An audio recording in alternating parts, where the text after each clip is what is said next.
만약에 말이죠. AI가 여러분을 못 알아본다면 어떨 것 같으세요? 오늘은 바로 이 기술의 가면 뒤에 숨어서 우리도 모르는 사이에 우리 삶을 좌우하는 코드화된 편견에 대해 한번 제대로 파헤쳐 보려고 합니다. 이 모든 이야기의 시작은요, 한 연구원이 겪은 정말 황당한 경험이었어요. 아니, 최첨단 AI가 다른 사람은 다 알아보는데 딱 자기 얼굴만 인식을 못했다는 거예요.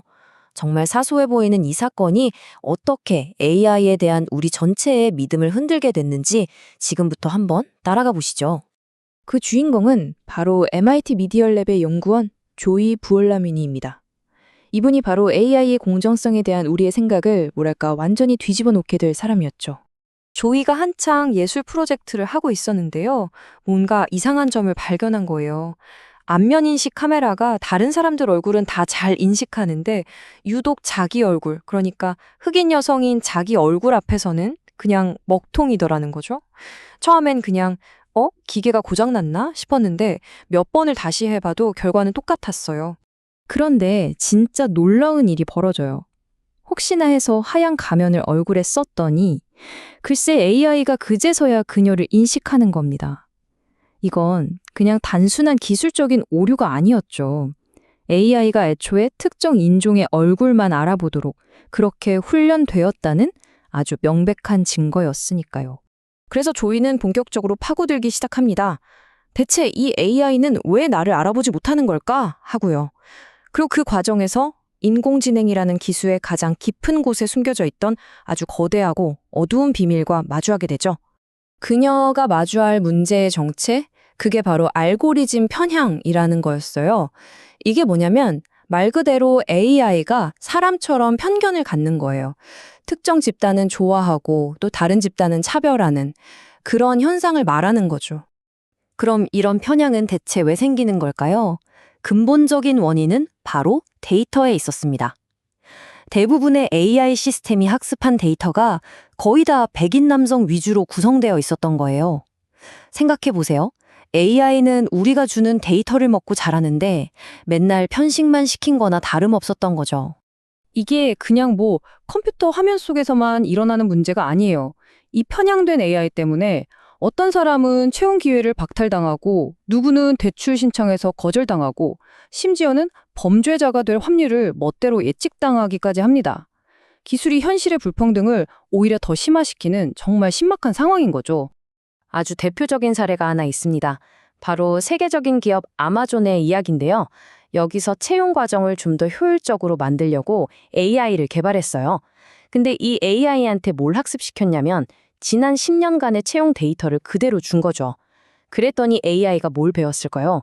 데이터 속에 숨어있던 남성 중심의 편견을 그대로 학습해버린 거예요.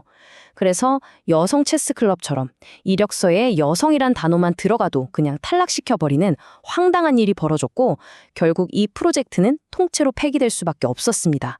그런데 이 아마존 사례는 정말 시작에 불과합니다. 이런 보이지 않는 편견이 이제는 개별 프로그램을 넘어서서 우리 사회 전체를 흔들고 있거든요. 자, 여러분이 매일 보시는 유튜브나 페이스북을 한번 생각해 보세요. 거기 있는 추천 알고리즘 있잖아요. 그게 우리를 필터 버블이라는 보이지 않는 감옥에 가두고 있다는 사실 알고 계셨나요? 나랑 비슷한 생각만 계속 보여주면서 결국 우리를 고립시키고 이게 또 사회적 분열이나 가짜뉴스 확산으로까지 이어지는 겁니다.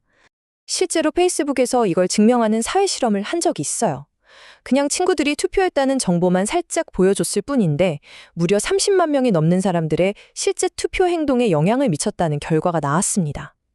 이건 뭘 의미할까요?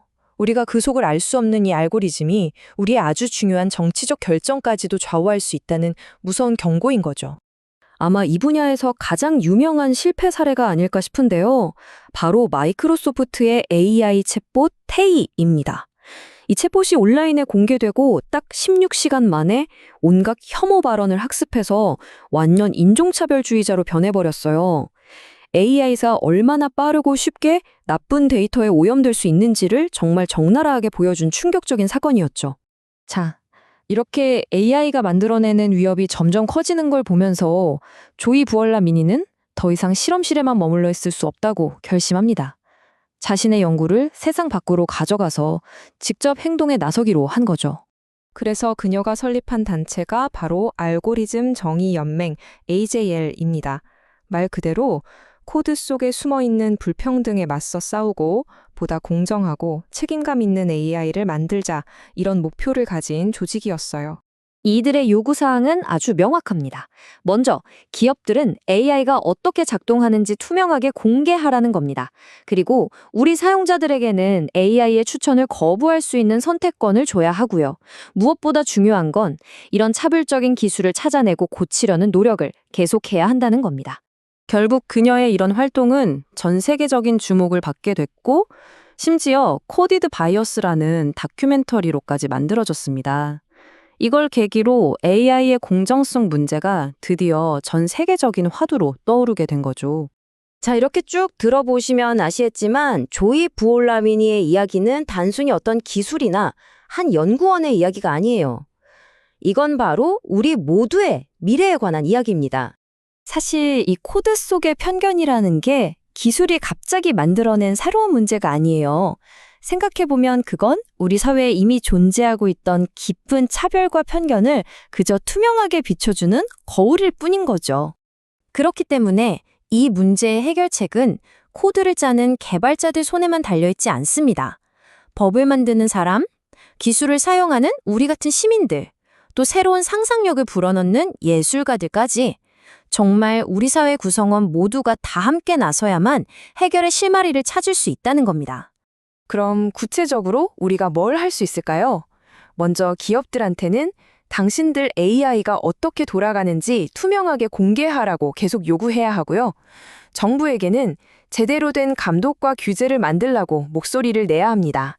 그리고 우리 스스로도 이런 편향을 감시하고 더 다양한 목소리가 데이터에 담길 수 있도록 힘을 보태야겠죠. 결국 공정한 AI를 만든다는 건 단순히 더 좋은 기술을 개발하는 문제가 아니라는 거예요. 이건 우리 모두가 공정함 이런 가치를 위해 얼마나 헌신하고 참여할 것인지를 묻는 아주 중요한 사회적 과제인 셈이죠.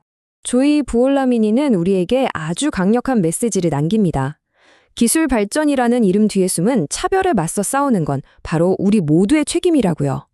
그녀의 말처럼 침묵은 결국 공모나 다름없으니까요. AI의 미래는 바로 지금, 이 순간에도 한 줄 한 줄 쓰여지고 있습니다. 그 코드 속에서 여러분은 과연 어떤 역할을 하시겠습니까? 오늘 준비한 이야기는 여기까지입니다. 끝까지 함께 해주셔서 정말 감사합니다.